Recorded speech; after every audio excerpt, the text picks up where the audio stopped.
নমস্কার বন্ধুরা, আজ আমি আবারও চলে এসেছি আপনাদের সামনে আবারও একটি নতুন রেসিপি নিয়ে।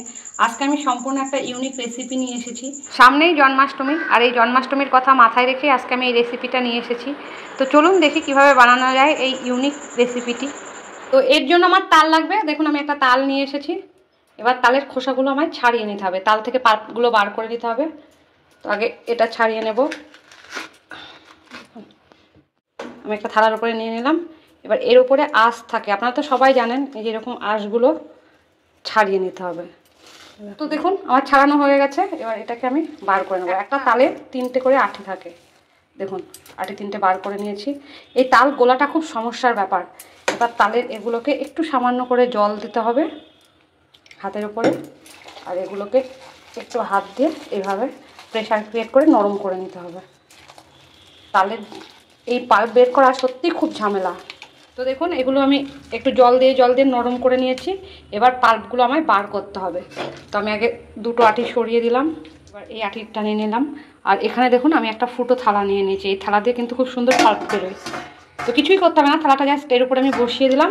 এবার এটা দিয়ে ঘষবো, আর নিচ দিয়ে কি সুন্দর পাল্প বেরোবে। নিচ দিয়ে পাল্প বেরোচ্ছে, এই দেখুন, দেখেছেন? এইভাবে ঘষলে তো সময় লাগে, কিন্তু এইভাবে ঘষলে পাল্পগুলো বেরিয়ে যায়। এই দেখুন কি সুন্দর করে পড়ছে।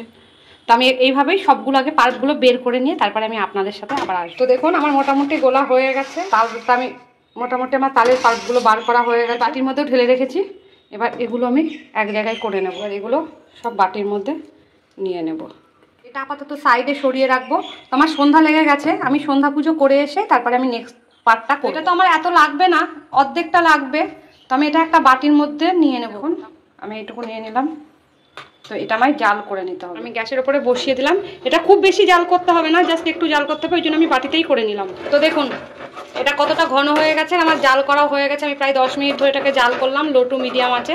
এবার আমি গ্যাসটা অফ করে দেবো। দেখুন এটা কতটা ঠিক হয়ে। এবার আমি গ্যাসটা অফ করে দিলাম। এটা বানাতে আমার লাগবে মেন উপকরণ যেটা, সেটা হচ্ছে ডালিয়া।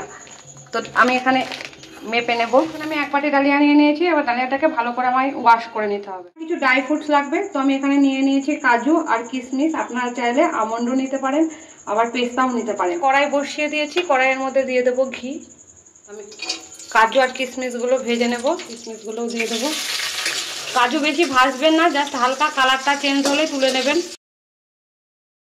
তো দেখুন এটা আমি ধুয়ে নিয়ে এসেছি। ঘিয়ের মধ্যে দিয়ে দেবো দুটো তেজপাতা, দিয়ে দেবো এই ডালিয়াগুলো।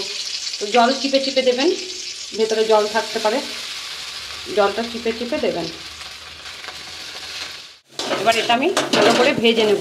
খুব ভালো করে ভাজতে হবে কিন্তু, নইলে কাঁচা গন্ধ বেরোবে। তো দেখুন এটা ভাজা হয়ে গেছে, একদম ঝুরঝুরে হয়ে গেছে, কালারটাও চেঞ্জ হয়ে গেছে, অনেকটা ব্রাউনিশ ভাব চলে এসেছে। এবার আমি এর মধ্যে দিয়ে দেবো দুধ। আমি যে বাটি মেপে নিয়েছিলাম ডালিয়া, সেই বাটি মেপেই দিচ্ছি। তো এখানে আমি 4 বাটি দুধ অ্যাড করলাম। এবার এটা আমায় ফুটিয়ে নিতে হবে। 1 বাটি ডালিয়া ছিল, যে বাটির মাপে বাটিরই 4 বাটি দুধ আমি দিয়ে দিলাম। আর তেজপাতাগুলো আমি তুলে রেখেছিলাম, কারণ ভাজতে আমার অসুবিধা হচ্ছিল, এর ফ্লেভারটা এর মধ্যে ছেড়েই দিয়েছিল। তো আমি তেজপাতাটা তুলে রেখে আমি একটা জায়ফল নিয়ে নিয়েছি আধখানা। তো আমার এর মধ্যে একটু জায়ফল টুকরো করে দিতে হবে। তো আমি এরকম গ্রেটার নিয়ে নিয়েছি। আপনারা দেখুন জাস্ট অল্প পরিমাণে দেবেন, এটা কিন্তু খুব স্ট্রং গন্ধ। দেখুন বুঝতে পারছেন করেছে। তো দেখুন আমার জায়ফলটা গুঁড়ো করে দেওয়া হয়ে গেল। জাস্ট একটুখানি দিতে হবে, এর গন্ধটা খুব স্ট্রং, সেজন্য খুব বেশি দেওয়া যাবে না। আপনারা দেখে বুঝতেই পারছেন কতটুকু আমি দিয়েছি। আমি দিয়ে দেবো এর মধ্যে চিনি। চিনিটা আপনারা আপনাদের মতন করে দেবেন। আমি জাস্ট এইটুকুই আমার হয়ে যাবে। আমি যে বাটি ডালিয়া মেপেছিলাম সেই বাটিরই 1 বাটি চিনি আমি দিয়ে দিলাম। একটা এলাচ নিয়ে নিয়েছি। এলাচের দানাগুলো বের করে আমি এটা গুঁড়ো করে নেবো। আমি কাজু আর কিশমিশগুলো 2-4টে রেখে দেবো, জাস্ট গার্নিশিংয়ের কাজে লাগবে। চিনিটা আমার মেল্টও হয়ে গেছে। এবার আমি দিয়ে দেবো এই তালের পাল্পটা, এটা মিশিয়ে নেব। তো দেখুন এর কালারটা কি সুন্দর এসেছে। এবার আমি দিয়ে দেবো এই এলাচের গুঁড়োগুলো। সামনেই তো জন্মাষ্টমী, তো জন্মাষ্টমীতে এইভাবে ঠাকুরকে একটু ভোগ রান্না করে দেবেন। প্রসাদ খেয়ে সকলে আপনার প্রশংসাই করবে। তো দেখুন এটা আমার অলমোস্ট হয়ে গেছে। এবার আমি গ্যাসটা অফ করে দেবো। এবার আমি এটা একটা পাত্রের মধ্যে ঢেলে নেব। তো দেখুন এটা দেখতে কি সুন্দর হয়েছে, আর এটা গন্ধও খুব সুন্দর বেরিয়েছে, এত সুন্দর গন্ধ বেরিয়েছে না, আপনাদের তো বোঝাতে পারছি না গন্ধটা, আমি পাচ্ছি এখানে দাঁড়িয়ে থেকে। রিকোয়েস্ট রাখবো এইভাবে অন্তত একবার বাড়িতে বানাবেন আর ঠাকুরকে ভোগ দেবেন। সামনেই জন্মাষ্টমী, জন্মাষ্টমীতে ঠাকুরের সামনে এই ভোগটি রাখবেন, আর আপনারা বাড়িতেও এমনি খেতে পারেন।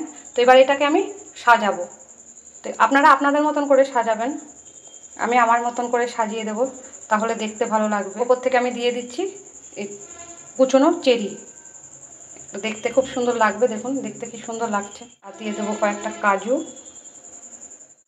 কয়েকটা কিশমিশ, তো দেখুন কি সুন্দর লাগছে।